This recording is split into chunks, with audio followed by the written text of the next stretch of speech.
कहे तू कासिम है, कोई कहे कैलाश।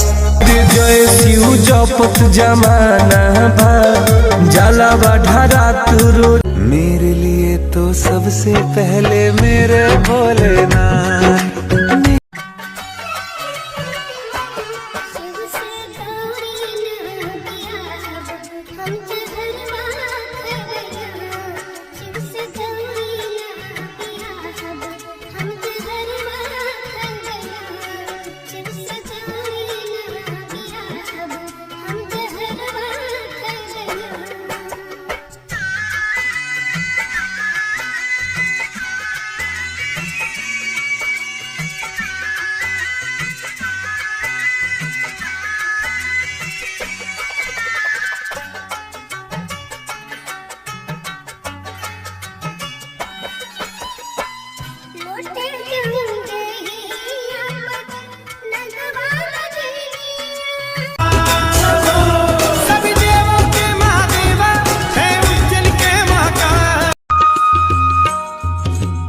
गे माई चंद्रमुखी सन गौरी, हमर छथि सूर्य सन करी तो जमाई।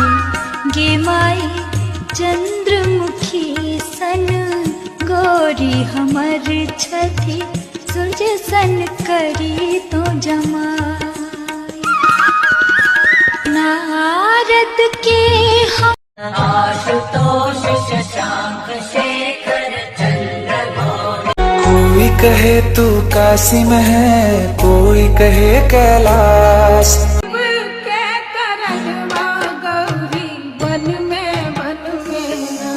मेरे लिए तो सबसे पहले मेरे भोलेनाथ। मेरे शिवरात्रि आ गई रे, शिवरात्रि आ गई रे, शिवरात्रि आ गई।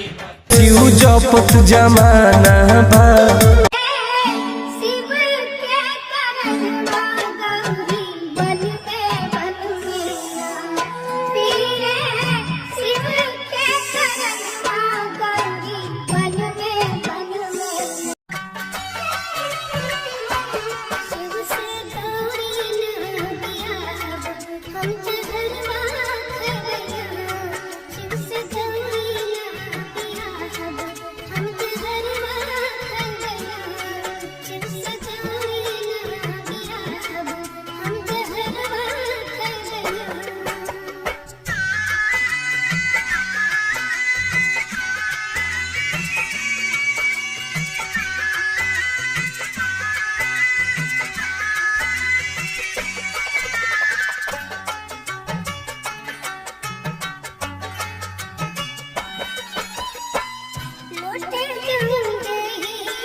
तेरे सर पे आसमां